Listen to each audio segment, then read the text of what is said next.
Welcome into Flag for Discussion, episode 31 for Thursday, October 2nd. My name is Farbod Merkazi. I'm here today with a battered and bruised Jace Hatfield off of a tough Tigers loss in the second wildcard game. I'm sorry to remind you of that, Jace. It was abysmal. This is a college football show, man. Screw baseball. It's a dumb sport anyways, right? Yeah, I mean, you're lucky. I don't think we have any of the Tigers planned for this. I mean, I guess we could talk about the Clemson Tigers, who are Ludacris is performing the pregame show for their game this week. But yeah, it's pretty ridiculous. Well, we're going to be previewing our Week 6 games, the Week 6 slate. We're coming off of a massive Week 5 slate. Jason and I were talking before the show. This week's games may not have the same luster or may not be like the same sexy Alabama, Georgia, Penn State, Oregon. But if you are a college football geek the way Jason and I are, this week's games are fascinating. And we're going to get right into them. Before we do, make sure you're following us on Twitter at F4Discussion, on TikTok at Flagged, the number 4 Discussion.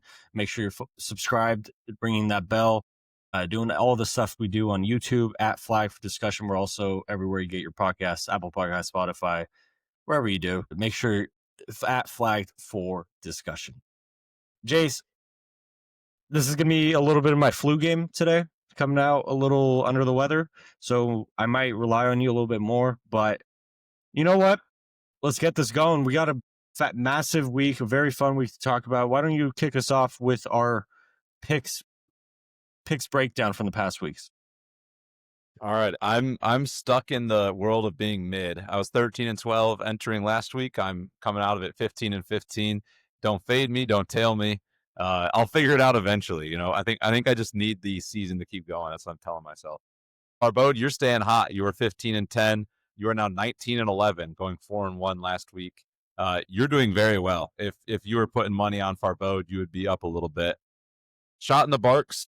We both have had a rough last 2 weeks. You're at 3 points on the season. USF got you that big win week 2 against Florida. And then I'm at 5 points this year. Stanford got me that big win against ACC. Boston College went out there and played them. And then I missed Tulane and Washington each of the last 2 weeks. And you had missed Purdue and West Virginia the last 2 weeks. But we got 2 more this week. And I think we both feel pretty good about our picks. So let's hope we get back on the wagon. And then parlays, we did not hit last week. We're 1-5 on the season.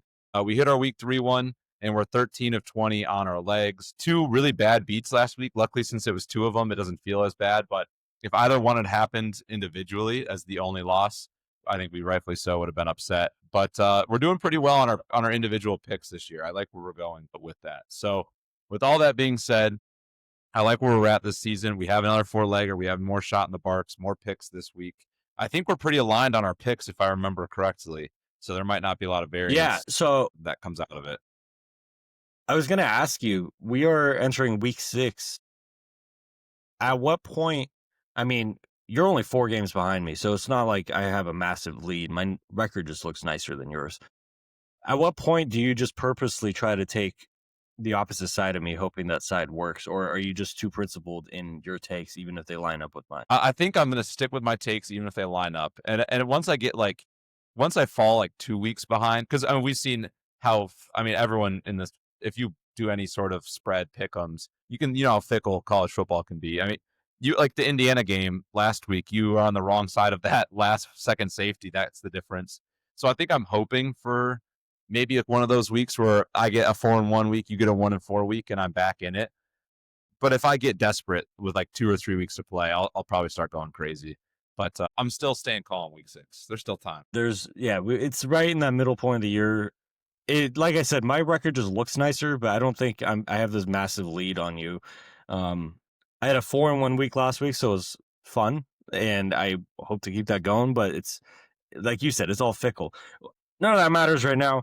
Let's move into our picks for this week. Obviously, the picks will come at the end of the show, but the biggest game of the weekend, number 16 Vanderbilt heads to Tuscaloosa to face number 10 Alabama. Alabama's a 10.5 point favorite. This game is Saturday, 3:30 Eastern on ABC. This is obviously, like you said before the show, this is a straightforward game if you want to just break it down. But just to put the backstory here, Kalen DeBoer, year 1, goes on the road to Vanderbilt, loses to Diego Pavia. that kind of starts the Diego Pavia and Vanderbilt like hype train, the magic that Diego Pavia has. And Vanderbilt had lost the game already entering that game. That game was a shock. This year's game, this is not only a revenge game for Alabama, but it's also a Vanderbilt team that is entering this game undefeated. And when Diego Pavia said entering the season that he's coming back to win a national championship, I think everyone laughed about it because they were like, yeah, you're great. Vanderbilt's going to win some games that we probably don't pick, but a national championship's just not realistic at Vanderbilt.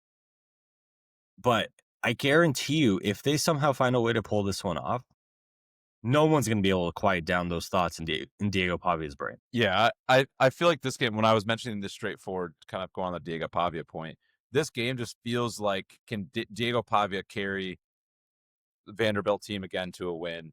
This time at Alabama. If you remember last year too, the game, that was when Vanderbilt was redoing a lot of their stadiums. So it was quiet. There wasn't a lot of fans. There wasn't much of a celebration to be had because it was, a home game for Vandy, not a lot of fans there. So it wasn't a huge celebration. This year, Kalen DeBoer gets his revenge opportunity against a Vanderbilt team that I actually think stacks up pretty well against Alabama. Alabama's 90th in rush defense this year in terms of yards allowed in the game. Vanderbilt can run the football. Obviously, you have Diego Pavia. He's a dual threat quarterback. He's similar to Haynes King. I talked about him a couple weeks ago. If you need a yard, if you need 2 yards, he's going to go lower his shoulder and get you one. It might cost him a collarbone, but he'll get that freaking first down. So he's one of those kind of quarterbacks, which I think, unfortunately for Alabama this year, that Thomas Castellanos is like that, and they took down Bama earlier in the season. But it's not just Diego Pavia this year. Last year, it felt like it was entirely Diego Pavia. And watching that game, Eli Stowers had a good game in that. But there's also 2 backs this year for Vandy that I think are going to pose a little bit more of a threat than they were last year. Sedrick Alexander is like their main most down back, all-around back, good receiving out of the backfield, relatively big. I think he's kind of stout, 5'9", a little over 200. Good speed, not crazy speed, good balance, good power runner. There's also Makhilan Young, I'm sorry if I'm saying that incorrectly, who's been a new back that's had a huge change of pace for them this year. He's still a little bit bigger of a guy, but he's much quicker. He's averaging 10 yards a touch on a little over 20 touches this season. This is going to be a good spot for him against the Alabama defense. Like we said, 90th in the country. They are 13th in third down conversion rate, which if you're Alabama, you're going to try to get Diego Pavia back behind the sticks. Then you're throwing for first downs. You kind of take out the Vanderbilt run game, and that's where you're going to win this game. But if you're Vanderbilt and you can get to 3rd and 2s, 3rd and 3s, you have 2 backs and a quarterback you can rely on to pick up those first downs. If you can keep Ryan Grubb and his offense on the sideline for the majority of this game, they might find themselves in a back-to-back win against Alabama. And now that I'm saying that, I can't imagine that's ever happened. Farbode, while you respond to me, I'm actually going to search if Vanderbilt's ever gone back-to-back against Alabama. I would highly doubt that. I think what you're explaining is exactly why a lot of people are taking Vanderbilt plus the points in this game, because Vanderbilt has shown the ability to not only run the ball, but like control games this year. And sure, they went to South Carolina. We both picked South Carolina to win that game, I think. And obviously, Lenora Sellers goes out with an injury. But I don't think even if Lenora Sellers played that second half, it would have mattered much. Vanderbilt won 31-7 on the road at South Carolina against a pretty good South Carolina team. Also, by the way, it's October. Welcome to Cocktober when we're talking about South Carolina. When we're talking about this game, it's my biggest question that I think about every time is this the game that Pavia and Vanderbilt, like, can they keep it close? Can then, just so they can strike while the iron's hot, make a couple plays when they need to, and come out with another upset victory? Or is this a game where it's going to look like a Crimson bloodbath, where Alabama's going to walk in pissed off, angry at last year's loss, looking to avenge it, and saying, you're definitely not doing this on my home turf. Like, you guys are good, we respect you, but we're not going to let this happen. Is Alabama going to run away with it?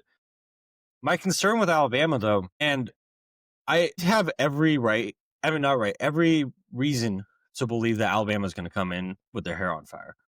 My concern, though, comes in when you're talking about they're coming off of not only a very emotional road win last week, but it was also an evening game. They had played the last game of the day, got in late Saturday, early Sunday. Recovery is different in those moments. How is like the conversation we've had about Alabama since the beginning is if Alabama's motor's on, if they're not playing with an entitled sense of self and saying, you're Vanderbilt, I'm Alabama, we're going to crush you even without trying, then Alabama can beat anybody in the country. Ty Simpson looks elite. Ryan Grubb and Kellen DeBoer look like they finally got their quarterback again, and they're going to be lighting up defenses. But if Alabama comes out the way they did against Oklahoma last year on the road, the way they did against Vanderbilt last year, the way they did against Florida State this year, a little flat, a little entitled, a little, we're going to beat you anyways because we're Alabama, and then all of a sudden you get destroyed running. The other team just runs all over you. You can't really do much offensively. I don't think Ty Simpson was a problem against Florida State. It was the effort from Alabama. And Alabama has arguably produced the most impressive rebound off of a loss in the country this year. Like, they look really damn good. After the Florida State game, I don't think either of us would have picked them to go into Athens and beat Georgia. And like for me, like there's a concern there too of why you might want to take Vanderbilt plus the points or to win, because Alabama's coming off of a really tough game, an emotional game, and we haven't seen necessarily a Kalen DeBoer team coming with their hair on fire back-to-back massive games yet. Yeah, we've only seen him. It feels like he'll one game on, one game off. And even when he was at Washington, it kind of felt like that. One week they could beat anybody in the country and they look unstoppable. And then the next week they're, praying for Washington State to turn it over or miss a field goal on the final drive of the game. It just feels like a Kalen DeBoer consistent issue that they have. And if you remember last year in the Vandy game, Alabama, they had that personal foul at the end of the game. I can't remember. I think that like a DB for Alabama threw a mouth guard or something, or had a kind of a crash out on the field that caused a 15-yard penalty, and that's what gave Vanderbilt the opportunity to continue a drive and end up going on and winning that game. I think you're going to get one of two versions of Bama. You're either going to get the entitled, kind of cocky Bama that thinks they're going to kill Vanderbilt because they just beat Georgia, emotional win, they feel on top of the world. If that Alabama shows up, I think Vanderbilt comes out and wins this football game. I think they run the ball down their throats if that's the case, and it'll be close, but I think Vanderbilt will win in that case. If you get an Alabama that is confident but chip on their shoulder, they're hungry, they want revenge, but they want it in a focused, like, we're going to whoop you, but we're going to do it by playing smart football, and we're going to play our football. If you get that Bama, there's a world where I just think they get up quickly, they get up early, and I don't think Vanderbilt has the juice in the passing game to get themselves back into a game like that. 1.5, I think, surprising on paper, seeing that. It's a big number for two ranked teams, especially for one that beat the other one last year. But I do think the books probably get it in the sense of if Alabama comes playing their football game, Vanderbilt is not complementary to that style of football. If it's a shootout through the air, Vanderbilt is not equipped to play that way. They want to play ugly. They want to play slow. They want to beat you on the ground. It's going to be whoever sets that tone early is going to end up winning this football game.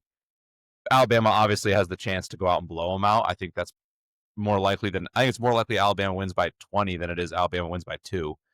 Just in the sense of I don't see a word like if you get the bad Alabama, you're going to get a close loss. If you get the good Alabama, I think you're going to get a big win. Yeah, that's the other question. And then I don't want to keep sounding like I'm down on Alabama because I think as we make our picks at the end of the show, you'll see where I lean.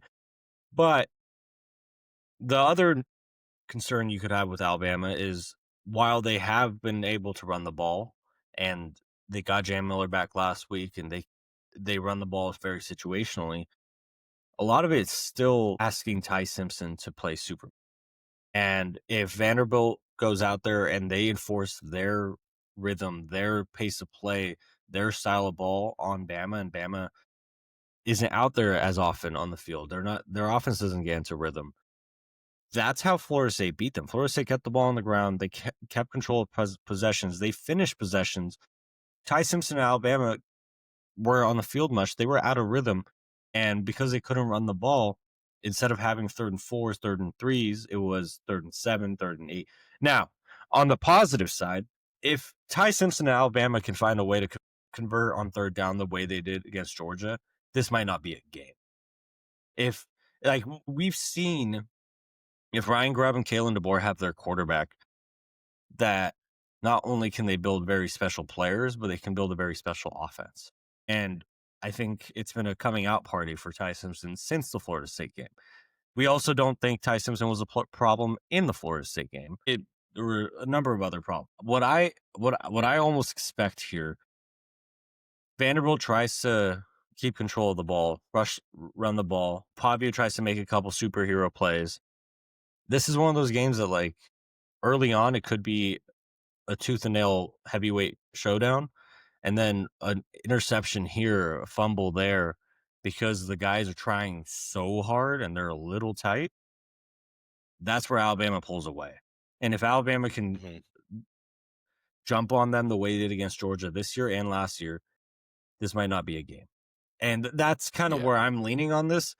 What the concern is then is what happened to the Alabama offense last week in the second half, because they jumped on Georgia 14-0. They only won 24-21, and I don't think they scored anything in the second half. If they did, it was like 3 points. Excuse me while I forget the box score. But that is a concern you could have with Bama. But I think people who think Vanderbilt's going to cover think that this is going to be, like, this is less of a shock if Vanderbilt were to go to this game and win, and more of a surprise, like, oh wow, I can't believe that happened. Like, last year it was a shock. This year it's not going to be. Yeah. Did you find the was stat for the? I did. So it only has happened. Vanderbilt won 5 straight games against Alabama between 1903 and 1919. Those within were good those years. 16 years, they played 5 times. Vanderbilt won 5 of those. That is 1919 is the last time Vanderbilt has won consecutive games against Alabama. Chance to make it 2. I think betting thoughts. We'll go final thought and a betting thought here. Betting thought. I don't see much value in Vanderbilt plus 10.5. If you're going to take Vanderbilt for those points, I don't see a world where Alabama ekes out the, like, hero ball, need to make a play kind of game. I think that's going to be Pavia magic. If you like Vanderbilt 10.5, I think you might as well take them on the money line. And then if you like Alabama, like I think if Alabama's going to win this game, it's going to be kind of what you said, Farbode. They're cooking. It's a tight game. Vanderbilt needs to make a play. They mess up and they turn it over or make a crucial mistake. Then Alabama goes, and then it turns into a shootout. Like, Alabama scores again. Vanderbilt's trying to throw the ball, quick 3 and out, or another turnover, and then Alabama runs away with it. I think, like, betting thought value would either be Alabama 10.5 or Vanderbilt money line. I don't love the Vanderbilt 10.5. If they're a lose, I don't think it's going to be close. My final thought on the game is, last year, 2 of the best players in the game that didn't get used, that didn't do much, Germie Bernard and Ryan Williams. Jalen Miller, I think the offense for Alabama was still trying to figure it out at that point in time. They just didn't. I don't think they had what it takes between coaching, Milroe, chemistry with the receivers to utilize that. And that's the biggest mismatch in this game, is the Alabama receivers versus the Vanderbilt secondary. I think Ty Simpson is the kind of quarterback that can take advantage of that. And I do think Alabama's putting themselves in a position offensively where that chemistry is getting there, and the ability to use them is getting there. If that works out for Alabama, that's the biggest mismatch in this game is the Alabama receivers and the Vanderbilt secondary. Last year, we didn't see that get used much, and the Vanderbilt came out on top. I think if that gets used, this could get lopsided. But then again, there's a lot of, we've made a lot of points either way, but that's my final thought, is that's the biggest mismatch, and Alabama needs to find a way to make that felt. That completely agree. We'll see on Saturday, and you'll see in our picks at the end of the show where we're leaning. Let's go to Tallahassee. Number 3, Miami, 4.5-point favorite, goes to play number 18, Florida State. That's Saturday, 7:30 Eastern on ABC. Florida State's coming off a loss. Miami's coming off a bye. Would you have a specific lean on this game or specific keys? Yeah, I think similar to the last game, this is pretty straightforward. I think this is 2 teams that like to run the ball and are good at running the football. They've proven it this year. So it'll be interesting to see like which running game prevails. It'll probably come down to which quarterback can make a play with his arm. Carson Beck, Thomas Castellanos. Honestly, both I feel pretty comfortable, equally comfortable, not overly comfortable with both of them making you a play with their arm and also messing up a play with their arm. Uh, 4.5 points. I think this is going to be a very tight game. It's two systems that kind of run the football the same way. They try to play the same way. They like to beat you in similar fashions. It's an in-state rivalry. I'm excited for when they drop the recruiting. Here's how many recruits were at this game. It's going to be a lot, especially for in-state kids. Uh, but I think the implications are really interesting here. This is Miami's first ACC game of the season. It's a tough one. You go on the road to play an in-state rival in Florida State.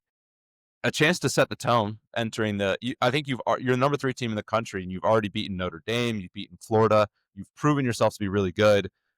And you've kind of built your way up without playing an ACC game, being the ACC favorite and kind of looking like the big dog in the conference now. This is a chance to back that up and to prove that to be correct. And on Florida State's side, you're 0-1 in the conference. Unfortunately, they lost last Friday to Virginia. That was the textbook field storming that we saw. I think this is a crucial bounce back. I think Florida State had built up a lot of hype going into that. That's a really tough loss to start your conference play. In a year where Clemson's down, you really want to take advantage of that.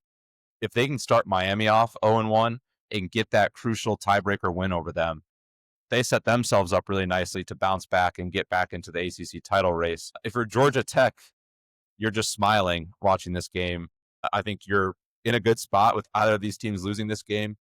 But I think the ACC implications here are pretty interesting. I think the game's a little bit more straightforward. The implications are not so. Yeah, I think if we want the ACC title picture to remain clean, Miami's going to win. Miami's got to go win this game. It does scream like a Miami point of concern, but Florida State bounce back situation. Florida State's second in the country in rushing offense. Miami's 51st. Part of that is because Miami's got Carson Beck and Shannon Dawson. They're not just trying to run the ball. I just think until Miami plays, we're looking at these two teams in very different juxtapositions. Florida State, obviously, by now, our listeners know how I approach games. It's always history, history, history. But Florida State, we know they went 13-1. Jordan Travis broke his leg. Then they go 2-10 the next year. Everything's broken. They use the transfer portal again to try to rebuild it. They bring in Tony White from Nebraska. They bring in Gus Malzahn from UCF. Just rework and revamp the entire team. I think we saw last week against Virginia that how hard it is to rebuild a team on the fly, especially a 2-10 team in Florida State. And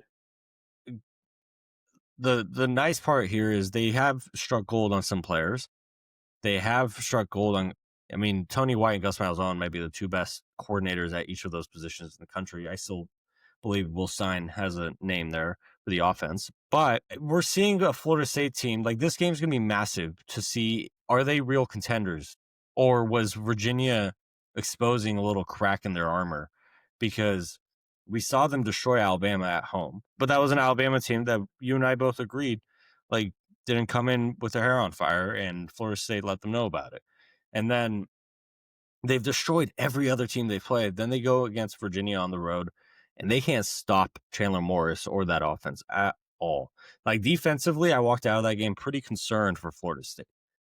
Miami, on the flip side, their offense has just kept rolling compared to what last year they had with Cam Ward.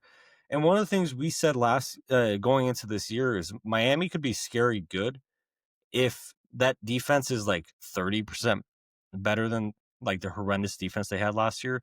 Because part of the reason they relied on Cam Ward to do so much, part of the reason that offense was first in everything last year was because they had to be. They had to catch up in games. Yeah.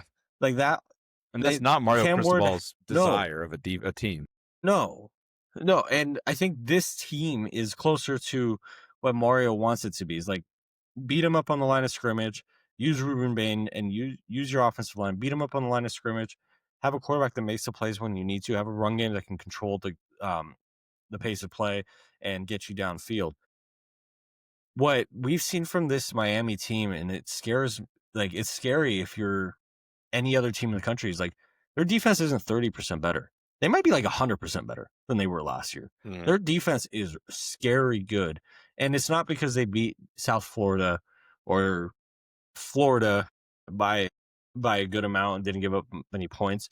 It's more like that defense was horrendous last year. There's not enough words to talk about how bad that defense was.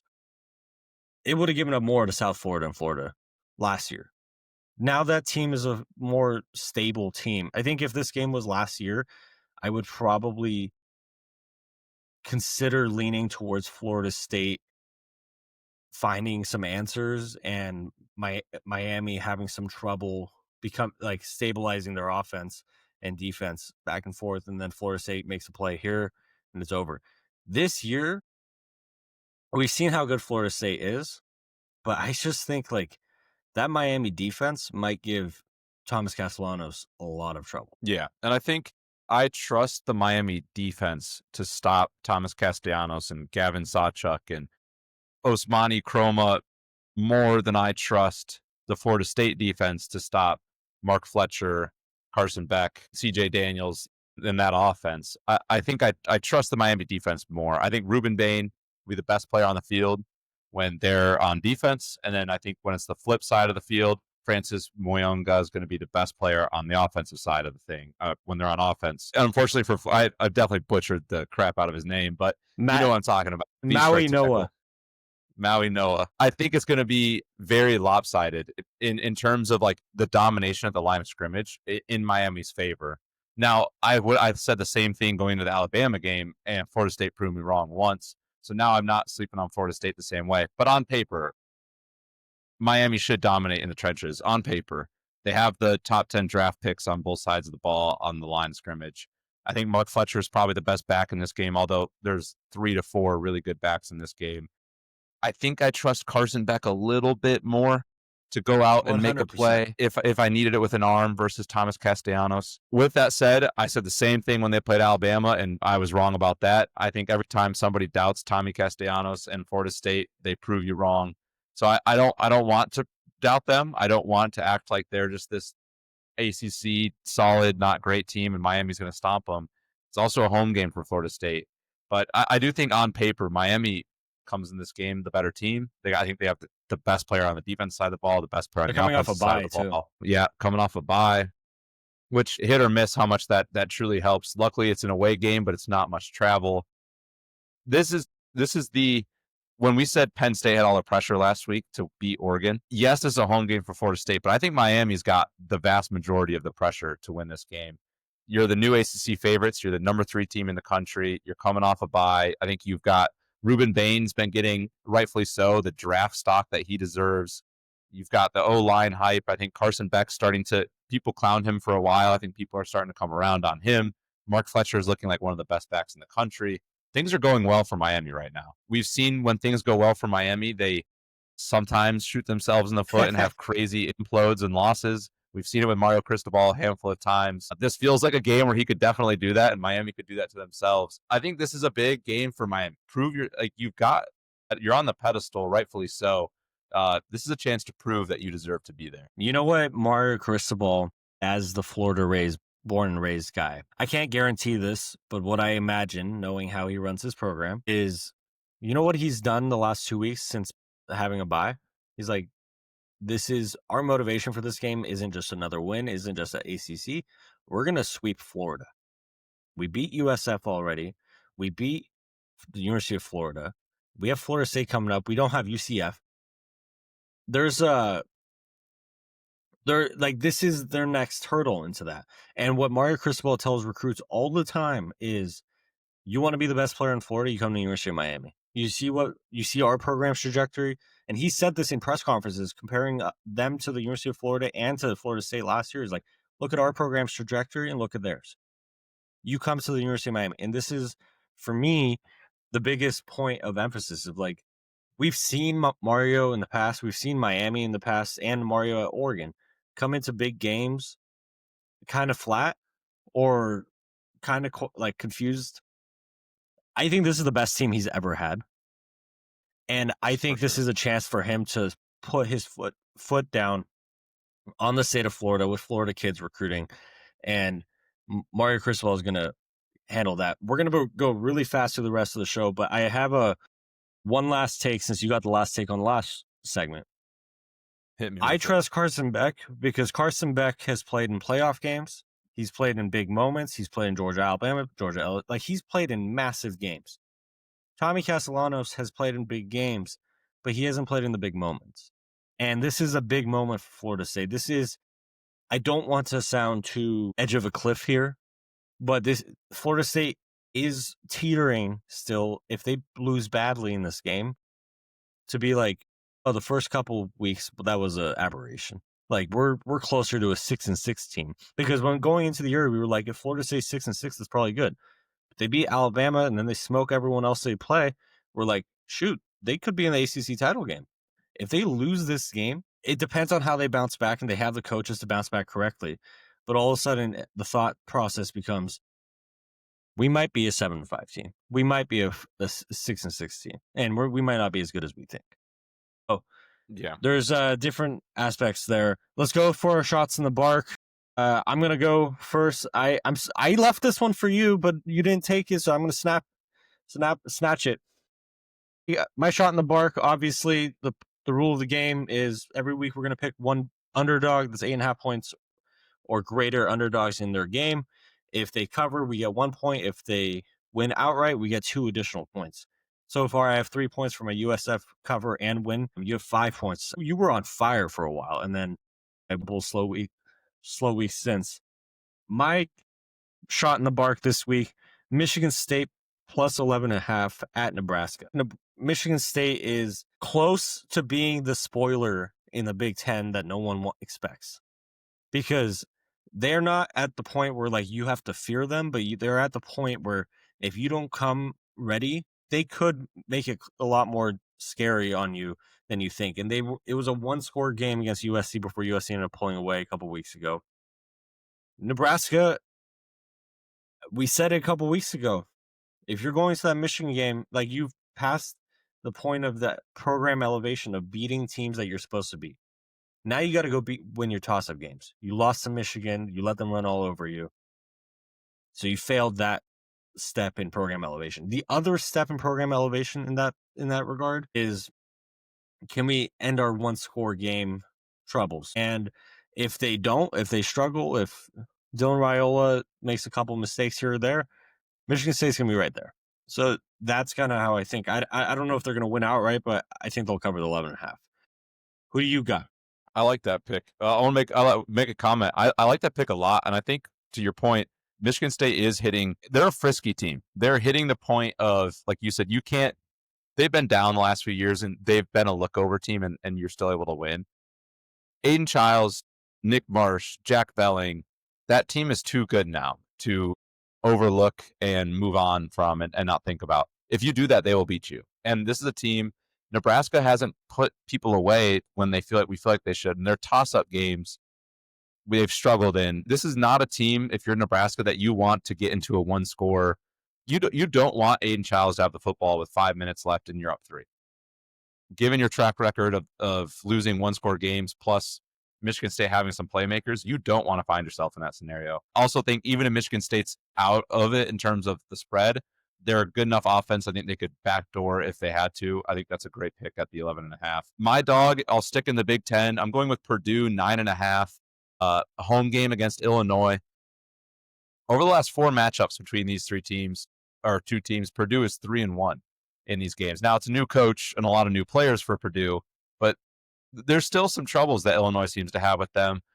Illinois is coming off of a massive emotional victory, 34-32 win over USC at home, and then they play Ohio State next week at home. I think you get Purdue, a team that's 2-2. They've looked good at points. They've looked not good at points. This is a very easy game to overlook, a very easy game to not give the attention you need to. I like the odds here. I like the 9.5 for a home game at Purdue. This feels like one of those games that for Purdue, it's let's go out and get this fucking win. Let's go out and get this win. Let's circle this one. They probably think Illinois might overlook them, which they might. I think if you're Purdue's a nice little spot for you to be in and find yourself at a home game. Get to 3-2, get over that 500 hump. I believe in the Purdue magic that comes along with that, spoiler makers.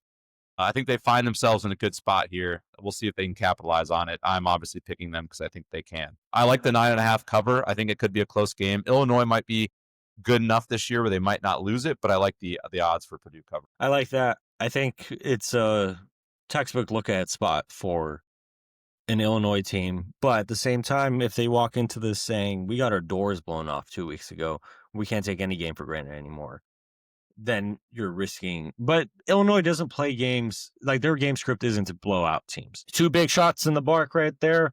New segment. We're going into buy or sell. Jason, I'm going to hand that off to you. Yes, so we're going to do a little new segment here. It's buy or sell. Farbode and I, as we've alluded to, we text and voice memo college football stuff all the time. And there's so many times where I send Farbode thoughts or things that I see on social media or just thoughts that I have throughout the day where I'm like, why don't I just save that and throw it into a segment and then get his thoughts live? I have written these questions. Farbode has seen the questions. I have not heard his answers. So I'm going to be hearing his answers live. It's going to be a buy or sell. I'm going to give Farbode 3 takes that I've heard from social media, through podcasts, watching news talk shows on TV. I'm going to give him 3 takes. He's going to buy or sell them, and he'll give us a little bit of a reason why. I also threw some notes if that might help your buy or sell choice here. All right, first buy or sell, Farbode. Are you buying or selling this take? Hugh Freeze won't be coaching Auburn in the 2025 Iron Bowl. That's an easy sell for me. I know this conversation's been circled around social media and the Auburn message boards. I don't think Hugh Freeze's seat is hot as people say, and I might be wrong. But I just think if the Auburn people are looking at this, is they fired Gus after giving him an extension, made a terrible mistake there. If you're going to fire a guy that a year ago or 6 months earlier, like clearly 6 months earlier, a year earlier, they thought he was the guy for the future. And then they fired him. Then they bring in just a horrible mess. I don't think Hugh Freeze's program is at that point yet. And I think Hugh Freeze has Cam Coleman. He has Jackson Arnold. They are 5 games into the year already. This, for me, like, so you're not risking guys transferring out right now if you fire him. But I don't think his seat's so hot that he would be fired this year. I think if he's fired, it's either at the end of the year because they go 4-8, or it's coming back with Jackson Arnold next year. Cam Coleman's a junior, and it's more of a, hey, buddy, it's go time. You got to make some headway in the SEC or else it's over. I agree with that. I think the situation Auburn will do is you go to your Cam Coleman, because they have a lot of young, really highly rated recruits on this team right now. You go to Cam Coleman and say, what do you think about Hugh Freeze? Like, where do you stand on him? If your young superstar players like him, you keep him. If they don't and they say, yeah, I'm gone if this guy's here next year, then it's a different conversation. I do think either way, if he's gone, it would be after the season. I do think if they're abysmal, because they have the games leading up to the Iron Bowl, it's Georgia, Missouri, both ranked, at Arkansas. They just fired their coach. You never know what you're going to get out of that. And then Kentucky and at Vandy. If you lose all of those, he is not coaching the Iron Bowl. I don't think they lose all of those. I think they can win at least 2 of them. And if they win 2 of them, I think he'll at least see himself in the Iron Bowl. Yeah, all right, and I mean, there's more. Go for it. Sorry, there's more places you can take it, but since I want to go quick on this, I think their issue right now is more offensively because their defense has been a delightful surprise that their defense has done well. And if your coach is an offensive coach, I feel better about you being able to fix your problems than if your coach was an offensive coach and you couldn't stop anything defensively. Let's go to the second one. Yeah. All right. Second, buy or sell. Farbode, are you buying or selling this take? Notre Dame has already ruined their playoff chances. I'm also going to sell this. So Notre Dame has 2 losses on the year. But last year they lost to Northern Illinois week 2, and a lot of people said that game was a 2-loss game. Like that was the equivalent of losing to Miami and Texas A&M as they did this year. But then who did they play after? They played Purdue, Miami of Ohio, Louisville, Stanford, Georgia Tech, Navy, Florida State, a bad Florida State team, mind you, Virginia, Army, and USC. That's 3 ranked teams for the remainder of the season. But like ranked in terms of Louisville, Navy, and Army.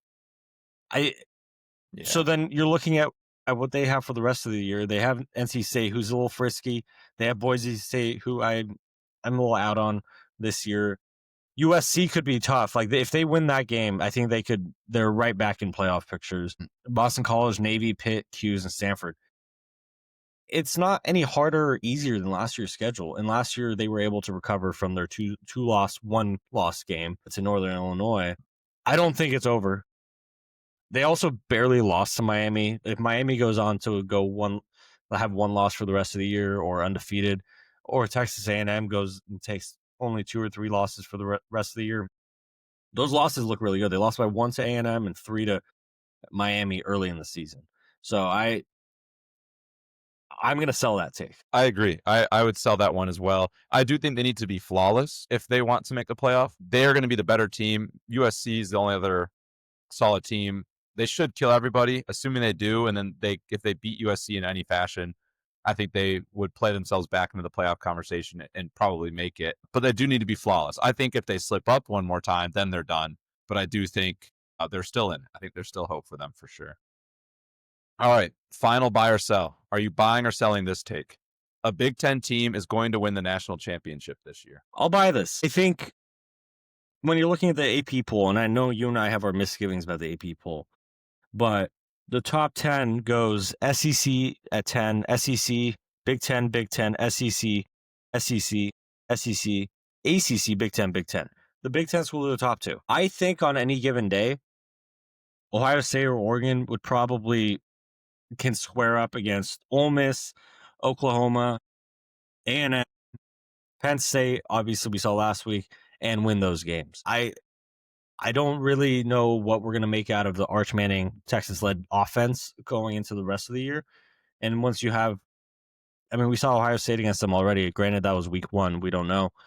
There's a lot of different, like the beautiful part of this year's college football is you could argue up until like the 14th ranked, maybe 15th ranked team, Tennessee, there are 15 teams that could win the national title that right now in week 6. And 5 years ago, there would probably be 2 to 4 teams that we would say are in the running for the national title. So that's the fun part of it. I will say the best teams in the country right now, Oregon's dominated everywhere. And then Ohio State has been playing life on easy mode. Their defense looks like the best in the country under Matt Patricia, which has allowed them to kind of slow roll their offense with the new quarterback. So I think Ohio State's going to be really scary once they figure everything out. So I'll buy that take.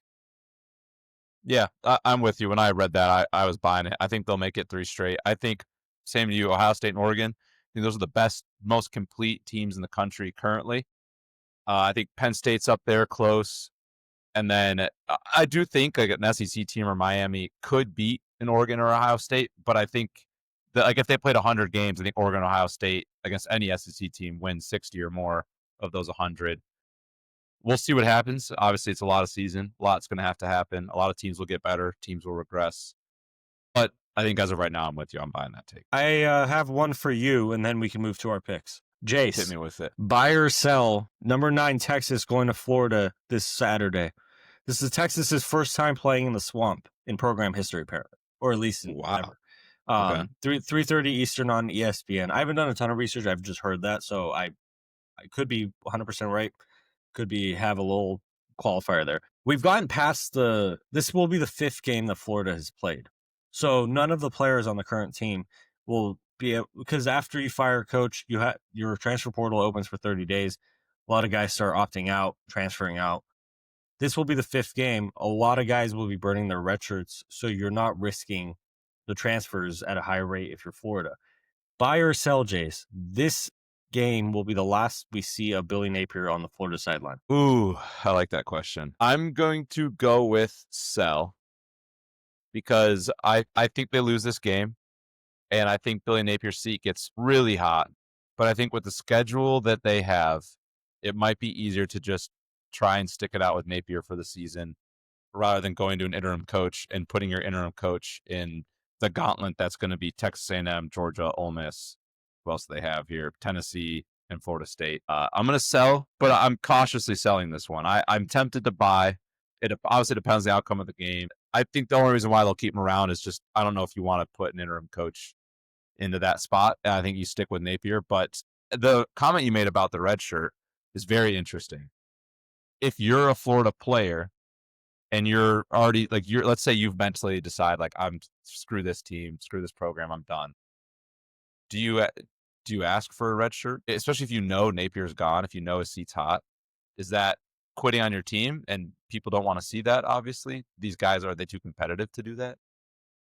There was a defensive back earlier this week who opted for surgery, and granted, that's so reckless of me to say that like that could be just because he doesn't want to play the rest of the season, and wants to preserve his red shirt. But there are Florida fans who are like speculating that like if we were really good, then some of these guys wouldn't be going and opting for season-ending surgeries. They'd be trying to tough it out or take the option that'll get him back on the field the soonest, not heal the soonest. I would buy this take, but then again, I've bought him being fired since week 3, so I don't know. I just think at some point your fan base, like I've seen on Florida message boards, someone saying, "I really hope Arch and Sark beat us by 50. So Florida administration has no other choice." Because that, like, it seems like that's the best way to get to Florida administration right now. They've been slow playing all of this. That this will be the 5th game. You can comfortably fire your coach. He doesn't have a crazy buyout. You'll have to owe like half of it within 30 days, and then the rest of it will be paid in installments yearly, like Bobby Bonilla. So I'll buy it. You got anything else on Billy? No, this could be Sark chess or checkers. Sark, keep it, let it be close enough. Let Billy hang around, really get Florida humiliated, you know? Hey, it could go either way. I have fired him. Like, if I'm Florida's AD, I have fired Billy Napier like 5 times. He would have been fired years ago if I was Florida's AD. And because exactly why I was like, if they don't fire him now, this is where they're going to get to. And this is where they're at. This is what we tried to warn Florida fans about before the season started. And now you're 1-3, about to be 1-4. The question is, what the hell do we do next to not go 2-10? But only if 2 people had warned Florida fans. Check out Flag for Discussion for that sometime in August. I think we did it. One last point on that take. This is a interesting game because Texas is going on the road. It seems like their offense figured something out last week last time they were on the field against Sam Houston State, but that was Sam Houston State. The part of Florida that has not been broken and has played well so far this year has been their defense. So there is upset potential here that would all of a sudden save Billy's job for a couple more weeks. But that means they have to score points on Texas's defense. Hey, so I don't think they would. I don't think they can. DJ Lagway said their offense is going to pop soon. All right, let's go for our week 5 picks. We're picking against the spread. Starting out, the first game we talked about, number 16 Vanderbilt heads to Tuscaloosa to play number 10 Alabama. Alabama is a 10.5 point favorite. This game is Saturday, 3:30 Eastern on ABC. Jace, who you got? I'm taking Alabama. I think they figure out how to use the biggest mismatch in this game, which is going to be the wide receivers for Bama. They use them well. Close game until early second half. Bama pulls away. I think Bama wins. I'm right there with you. I think Alabama is going to come out with their hair on fire. This is their revenge game. And Diego Pavia and company may keep it close, may keep it tight, but a mistake here, a mistake there will suddenly blow the doors open for Alabama, and I expect that to happen. Number 2, Michigan State at Nebraska. Nebraska's 11.5 point favorites. It's Saturday, 4 Eastern on FS1. This was my shot in the bark. You already know I'm taking Michigan State plus the points. Who you got? Give me the sneaky Spartans. Until Nebraska proves to me that they can put away good teams comfortably, I'm going to pick their team to cover. Give me Michigan State here. Number 3, Miami, 4.5 point favorites heading to Tallahassee to play number 18 Florida State. That's a Saturday night game, 7:30 Eastern on ABC. What are we thinking here? I like a close game. I think this is the best Miami team Mario Cristobal has had. I think they prove it. I think Miami goes in to Tallahassee, gets the dub, gets their state of Florida sweep. If Miami's a national title contender, they're going to go into this game and leave no doubt. And that's not to say Florida State's not good, because they're a very talented team. They have very talented coordinators and coaches, but the talent discrepancy is very obvious in this game. A couple more games. Game 4, Kansas State, Baylor. Baylor's 6.5 point favorite, Saturday, 12 Eastern on ABC. Is every game on ABC? What are we thinking here? It seems like this is a game that Kansas State appear to have figured out their offense a little bit last week, and their fans are a little pissed because they were like, well, if we had this run game from Avery Johnson the whole time, if we had this ability offensively the whole time, why are we looking up at this record? Who you got in this game? Somehow, some way, Kansas State is undefeated in the Big 12, and that's probably what matters for them at the end of the day. Baylor's burnt. I picked Baylor. They screwed me. I didn't pick Baylor. They screwed me. I'm not picking Baylor. Give me Kansas State. I like Dylan Edwards is back, and he looked amazing. Lincoln Kier is finally starting to be in the offense a little bit more. I like Kansas State in this match. 6.5 is a lot of points for a game like this. I'm going to go the Wildcats. I'm going to stick with the Baylor Bears at home. You're right. You picked against Baylor, I think, week 1. That went against you. You picked for Baylor. No, you picked for Baylor week 1. That went against you. You picked against them week 2. That went against you. And I was on opposite sides of both. That's largely the reason I'm ahead. So I'm going to stay on my Baylor train. I think Sawyer Robertson and Baylor may have something to say offensively and win that game. All right, last game to pick. Number 11, Texas Tech heads to Houston, 11.5-point favorites. Texas Tech is an 11.5-point favorite. That's Saturday, 7 Eastern on ESPN. I'm going so used to saying ABC. Texas Tech is a massive game for both teams that I don't think a lot of people are talking about. Who you got? Yeah, this is probably the most slept on, least talked about big game this week. I'm going to go Houston, 11.5 points at home. I think Willie Fritz is a great coach. Connor Wagman's been looking better. Tanner Koziel's been looking good. I think they're a good enough team to cover the 11.5. This is for both teams. This is a huge prove game. I think this is Texas Tech proving they're national title contenders. Can you go on the road to a good Houston team and handle them with 11.5 points? And if you're Houston, you're 4-0. I think Willie Fritz believes that this is a genuinely good contending team. The country, I don't think, is quite there yet. This is a chance for them to prove it. I think Houston covers. I do like Texas Tech to win, but 11.5 is just a lot of points. Yeah, I think that's a great point. I mean, you know how I approach big spreads. I would have just taken Houston easy. But Houston's coming off of an away win against Oregon State that went to overtime. It was a night game. They won 27-24 on the road in overtime. A lot of snaps for that team against a bad Oregon State team. I think if Texas Tech is who we think they are, and if they want to elevate themselves past this really good team to maybe we should start considering them as national title contenders, this is a game they got to go win and win handedly. So I'm going to pick Texas Tech. So we got 2 games where we picked 5 games. 3 of them were on the same side. That's Alabama over Vanderbilt, Michigan State covering the 11.5 over Nebraska, Miami covering the 4.5 and winning against Florida State. But we're on opposite sides of Kansas State Baylor and Texas Tech Houston. Let's go for our 4-leg parlay, and then we'll wrap it up from there. All right. So this week we got a plus 1,400 4-leg parlay here, $5 to win 75. First leg, we're back with Cal. We're going Duke at Cal. The over 56.5 points. That's the 10:30 Eastern ESPN game. They always seem to produce a lot of points.